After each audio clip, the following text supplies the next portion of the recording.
When it comes to women's health, there's an overwhelming amount of information out there, and honestly, it can be quite confusing. Diets, fads, trends, which one is right? What if I told you the answers to optimal health can be found in one of the most ancient medical books ever written, the Bible? If you're ready to take the guesswork out of living a healthier life, you're in the right place. Welcome to the Rock Your World Naturally show. I'm Rekishia McMillan, honorably retired Air Force veteran, certified health coach, and award-winning author. After years of trying to recover my health the world's way, I was still sick, depressed, and had no energy. Finally, I surrendered to God, and He showed me in the Bible how to recover my health, and it rocked my world naturally. My calling is to help women who are struggling and burnout to have more energy and lose weight by using God's prescription for physical, mental, and spiritual health. If you're ready to experience extraordinary health, grab your favorite herbal tea or power smoothie, and let's get ready to rock your world naturally. Thank you so much to those of you who are listening in to our show today. I'm so looking forward to the conversation that we are going to have with one of my previous show guests. Tracy Taris was with us earlier this year. And for those of you that may not know her, Tracy is a licensed marriage and family therapist. She is president and owner of Healing the Mind and Spirit Incorporated, where she leads a team of counselors. Her group practice is located in the Santa Clarita Valley area, where psychotherapy services are provided in the form of couples, family, individual, adolescent, and child therapy, as well as coaching services that cover a variety of topics from creative blocks, nutritional problems, and women's issues. And the last time we were together, we had the opportunity to talk about her book, Many Voices, One Truth.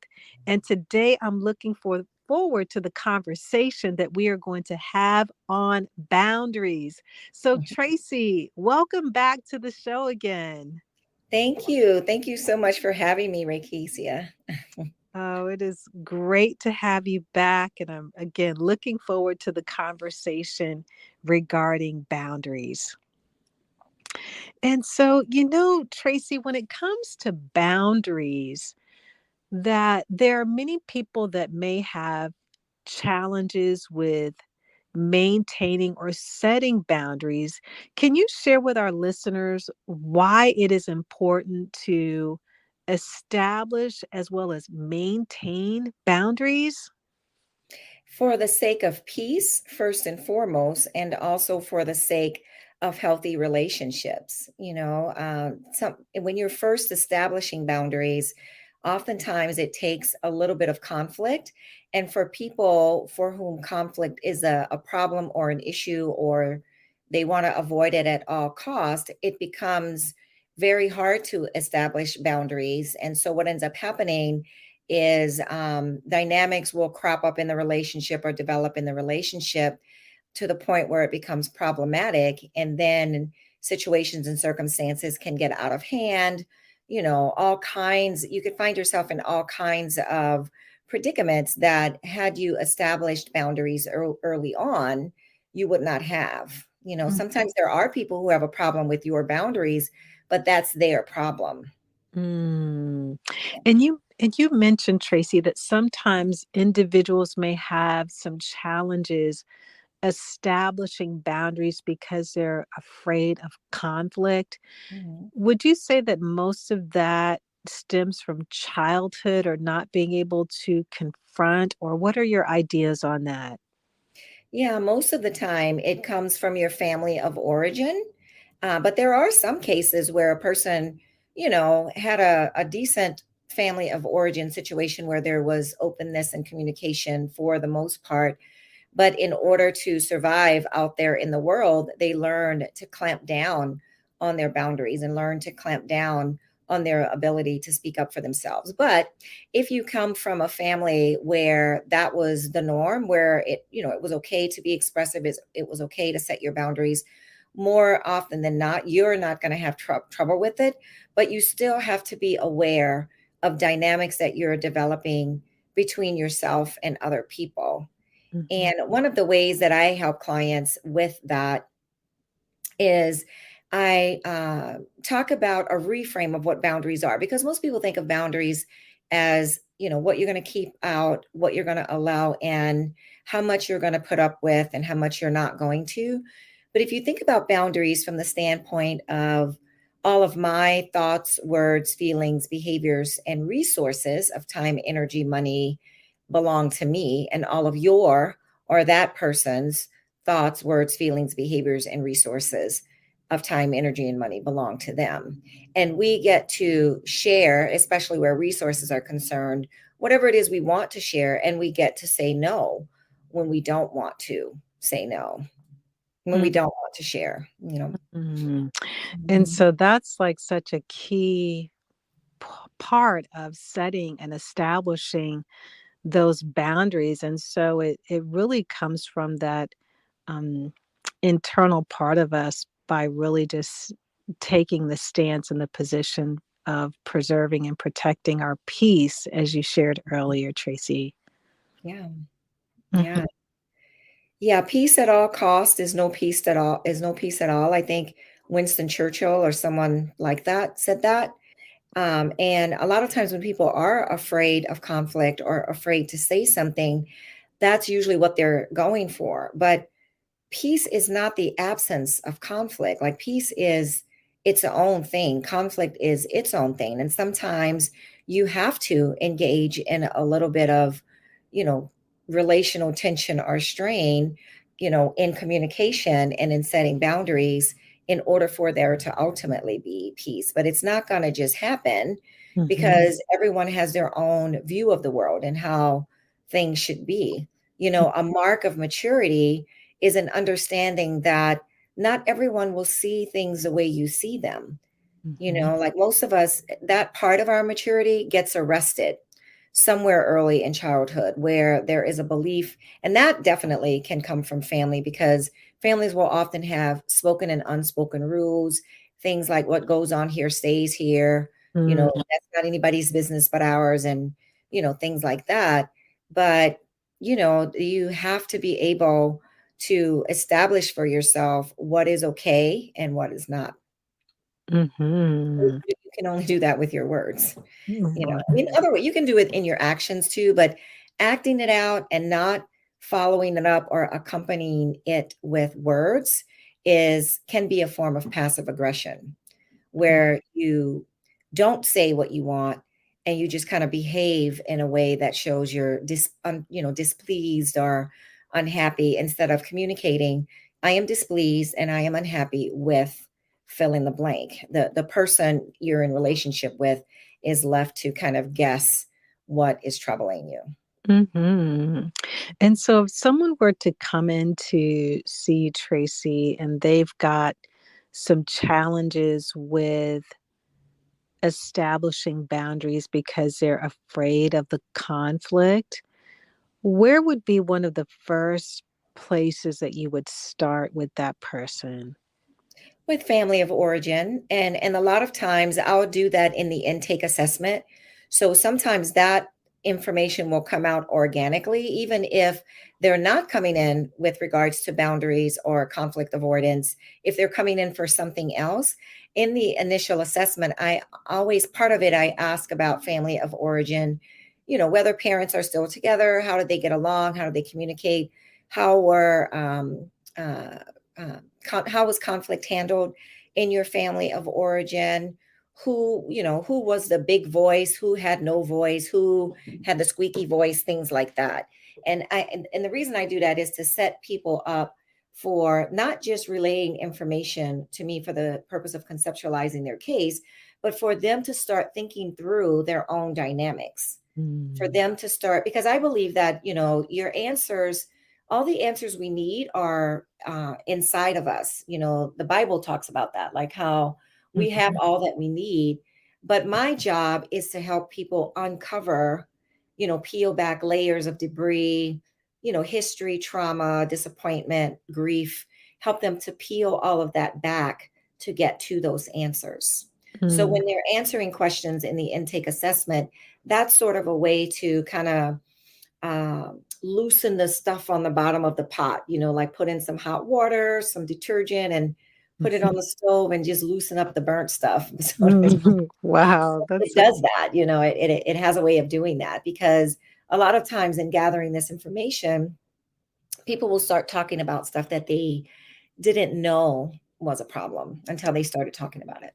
and I think that was such a perfect analogy that you used, Tracy, as far as the pot and, just really bringing some heat to the situation to start causing those places that have been unaddressed for so long to really start to begin the healing process. Because as you share, like so many people don't even know that their family of origin is the reason why some of their behaviors may be exhibited in the manner in which they are.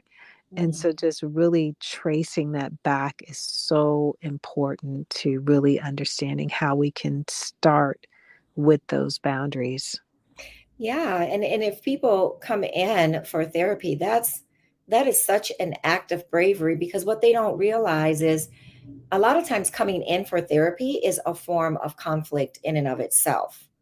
It's just internal conflict. Like you've been moving along and bopping along in your life, getting along pretty well, but then something stops working. Like whatever devices you've employed over time, it stops working. And so then you reach out for help. And these questions, because they can jar things loose, you're facing conflict with yourself in a safe environment with someone who is non-judgmental, non-reactive, or if I do react, I try to be cognizant of supplying what is called a corrective emotional experience. And a corrective emotional experience is when a client comes in and says something that's either surprising or outlandish or dramatic.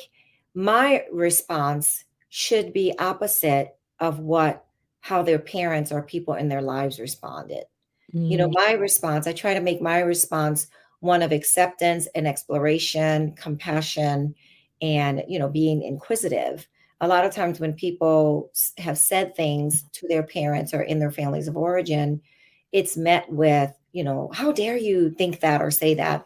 And so in here, in my office, you're allowed to say or think whatever you want because it's a boundary issue. It's mhm, your words, your thoughts, your feelings. My job is not to tell you not to have those or to even rescue you from them, but to help you to look at them and examine them for yourself to see where you're at, see where you've been, because and then see where you want to go mm, moving forward. mhm. So I just hear you really saying, just creating that space for people to really express themselves in a healthy manner without it being judged or criticized or really looking at it as being seen as something negative because they're expressing their true feelings in the moment. Yes. That's Mhm. Mhm. And so with boundaries, is there one particular area that you see more than others when it comes to this area in therapy work? I would say the area of thoughts. People will often do or not do, say or not say things because they don't want others to think this, that, or the other. And what I always tell them is you can't control what people will think unless you can miniaturize yourself, crawl into their ear and manipulate something in their brain. You can't really control what they're going to think. All you can do is say what you need to say and do what you need to do. And if someone has a question, clarify it, for them. But oftentimes, people are going to think something other than what you meant. And that's where communication comes in. And it's not that they're not thinking something other than what you meant because you're a bad communicator. That might be part of it. It may be that you don't know how to communicate very well. But even if you communicate very well, and even if you are clear in what you're saying, you may not be clear to them, and that's because they are passing whatever it is you're saying or doing through filters of their own, filters that were there way before you arrived on the scene to start a relationship with this person. And that's whether this person is a significant other, a friend, or an employee employer relationship. And so Mhm. we all have these filters that most of the time we're not even conscious of. And when we experience another person, we're passing what they're doing and saying through those filters, and we come up with our own judgments or our own conclusions. But the only way to clear that out is to ask questions and provide affirmation or clarification. Mhm. So would you say that working through overcoming the thinking, is that a large part of the work too? Yes, there's a major part of therapy that many therapists use. It's a school of thought and it's called cognitive behavioral therapy. I use it a lot in my practice. And cognitive refers to your cognitions, the way you think, the way the electrical things fire in your brain as thought impulses. And behavioral means the behaviors you choose as a result of those thoughts, because well, it's usually as a result of the feeling. So I always tell my clients that there's nothing on the outside of you that can cause you to feel anything. It's what you think about what's going on the outside. So if you see two people in the break room and they're whispering and then they stop whispering when you come in, if you give any thought to that, you're going to feel it. You're going to feel something. But you may not be aware of your thoughts at first. You are just aware of what you feel. And so what I teach is, I'll write down what is the event. So two people stopped whispering when I walked into the break room. I Mhm. felt afraid. I was afraid and I thought that they were talking about me. And I Mhm. thought whatever they were talking about was going to be spread all over the office, and so I walked them through the a CBT process where we identify the event, how they felt, and what the automatic thought was. And then I teach them how to choose a different thought, how to choose an alternate thought, and because that will ultimately choose how you feel about it, or it will lessen what you already feel. So, like if someone felt afraid when they heard that and they felt it at 80%, when we talk it through and go through what else could it have been, or what's an alternate view of seeing this. Let's say they said something like, um, well, they could have been sharing a secret between the two of them that they didn't want anybody else to know. And then I would ask them, okay, so if you thought that when you walked in and they stopped talking, if you thought, oh, they're sharing a secret that they don't want anybody else to know, do you think you would have been afraid? Or how afraid? I would ask, how afraid would you be? And 9 times out of 10, they'll say 0%. Mm. Where it was 80%, 100% afraid, the intensity of the feeling, then it goes down to like 0%. And sometimes it goes down to like 10, 20%. There still might be a little bit of the feeling depending on what they change the thought to. But Mm. I help them to see how what they choose next would be different. So if you're thinking someone's talking about you and you're afraid it's going to spread all over the office, then you're probably too likely to behave in a skittish way around the office, peeking around every corner, furtively glancing at people, thinking everyone's watching you because they've been talking about you. Mm. That's probably where you'll land if you walk in and you experience that. But if you don't have any fear, like, or you're not afraid, or if you think, oh, they're sharing a secret they don't want any, you're likely to dismiss that, and none of those behaviors would follow, because someone else's secret is their secret. Like now you might go and gossip, so and so were in there, whispering and I caught them or whatever, but that's a different behavior from being afraid around the office that people are talking about you and looking around your shoulder, every 10 minutes. Mhm. So it sounds like the scriptures talk about renewing the mind in Romans Mhm. 12, 1 and 2. So Yeah. it takes some work to renew our minds to really change our thoughts and the way that we're thinking. Yes, exactly. It's a lot of work, but once you learn the skill, you'll be doing it like in a matter of minutes and outside of your awareness. Like when you're first learning it, you have to be conscientious about it. Like most people will notice the thoughts first, not notice the feelings first, and then start investigating what was I thinking about that. And then you start changing the thoughts, and it takes a few, and you investigate, you ask yourself, what's a different way I can think about this?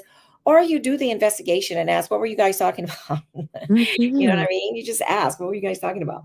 And Mhm. then once you get that clarification, uh, you can change the feeling. But after doing it a lot, like several times, you start to, on your own, immediately ask yourself, well, what's a different way I can think about this or see this? Mhm. And it kinda ties in, this is a segue into your book, Tracy, where we talk about those many voices, Hmm. that learning how to quiet down all the different voices that may be bombarding our mind with the thoughts Hmm. and helping us to get into that place of, as you say, that internal peace, finding that internal quiet that has to do with setting those boundaries. Yes, exactly. Absolutely.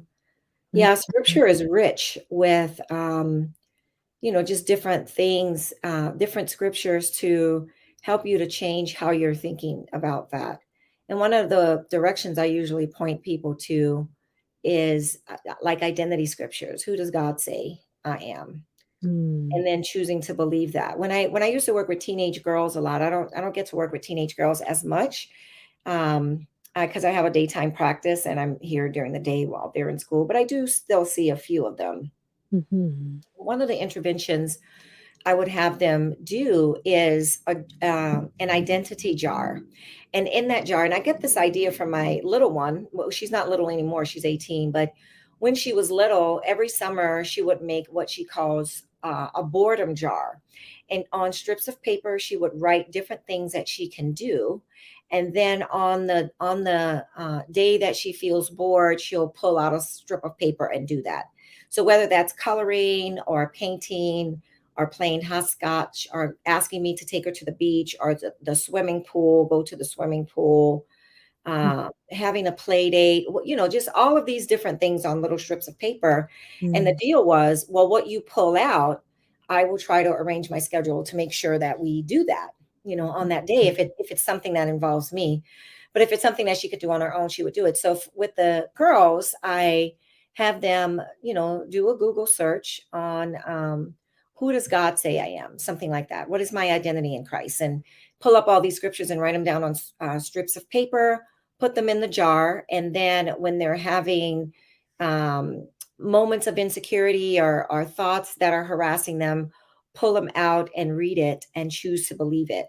If they're in a season where every day is like that for whatever reason, like it's cheerleading tryouts or there's going to be a play at school and you're in the play and you're feeling, insecure about it all, pulling one out early in the morning, put it in your back pocket, and then take a look at it mm, throughout the day to remind yourself, you know? mhm. And that's such a powerful, it's a simple practice, but it's so powerful to really keep that reminder before us to think about this is who God says that I am, and to Yeah. Yeah. block out all those other voices and just really reflect on who we are in Christ. Yeah. And I talk a lot about that, in my book. One of the things I talk about is how, most people don't have a problem with faith because one of the other voices could say something and they just believe it immediately, so, and the other voices that I named, so the voices in the book are that compete for our attention are self, Satan, society, and the Savior Jesus Christ. So you could see something in social media, compare yourself, and believe that comparison without any effort at all. But for whatever reason, it takes, people a little bit more effort. It involves a little, it seems to involve a little bit more effort to believe Jesus, but it really doesn't. It really is a choice because even though you might be bombarded with thoughts from your past that define you, or from the enemy of your soul or from society that define you, nobody gets to define you. You're already defined. God already made you. You're already made in his image. You have lots of different interests and talents, and it's up to you to discover what those are and what you want to do with all of those, and release what other people say, like release the definitions that are given to you by someone that had no part in your um, not development, no part in your creation. Your Mhm. parents procreated you, but they didn't create you. They were just a Mhm. vessel used by God to get you to this planet. Mhm. Absolutely. And so really embracing our identity, really meditating on scriptures to help us to constantly keep that before us so that we never forget, who we are. Yeah, yeah. Mhm. And so for those who are listening, Tracy, and they're thinking that, I might need some coaching or I might need some work with helping to really establish boundaries in my life, whether that's helping to change the narrative that's negative in their mindset. Like, where can they find you out there on the web? We are at www.healingthemindandspirit.com. And you can find me also on Instagram at Healing the Mind and Spirit and at Tracy Taris. And Tracy is spelled Tracy. Taris is Taris. If you go to my website, tracytaris.com, you can subscribe to my email list and you'll get, blogs and newsletters and things like that from me from time to time. Mhm. And for those that also want to have access to your book, where can they find your book, Tracy? It's on Amazon. It's other places too, but Amazon is the main place. Wonderful. Many voices, one truth. And are there any parting words that you would like to share with our audience today? Yeah, since today's show was mostly about boundaries, I think identifying for yourself what is your definition of boundaries, and really be honest with yourself about what you think that is. And then maybe perhaps adopting the reference that boundaries are really all of your thoughts, words, feelings, behaviors, and resources of time, energy, and money belong to you, and other people's belong to them. Like just adopt that or something like that until you can come up with a definition that feels comfortable for you. Because what that definition will do is when you think someone's thinking something about you or feeling something about you, you can remind yourself that, A, I really don't know what they're thinking or feeling. And it's not my business what they're thinking or feeling unless they bring it to me. And if they bring it to me, then I can affirm it or clarify it or whatever the case may be. But I choose not to perseverate or to think about over and over what someone might be thinking or feeling because those things belong to them, not to me. I will focus on what I think and what I feel, how Mm, I behave. Yeah. wow. Well, thank you so much for those words of wisdom and just giving us some tools today, Tracy, to help us to establish boundaries and maintain them in our life. And so, as always, it has been a pleasure to host you on the show today, Tracy. Thank you so much for having me, Rekishia. I really enjoy being here. It has been a blessing, and thank you so much for the work that you do, and many blessings to you in all that you do. Thank you so much. I hope that you enjoyed today's episode. I pray that it blessed and challenged you to move towards living the abundant life that God has for you. If so, would you stop right now to share this episode with someone who's been praying to improve their health spiritually, physically, or emotionally? I would love it if you could take 30 seconds to leave a review on Apple Podcasts. This is the only way that I know that you're liking the show. Also, it rocks my world to hear from you. Lastly, come on over to my free community, RekishiaMcMillanCommunity.com, to grab your free gifts. I have everything you need to know about working with me, taking my courses, or connecting. Also, head over to RekishiaMcMillan.com to explore my health products and sign up for free complimentary health coaching. My prayer for you will always be 3 John 2. Beloved, I wish above all things that you prosper and be in good health, even as your soul prospers. I'll see you in a few days. God bless.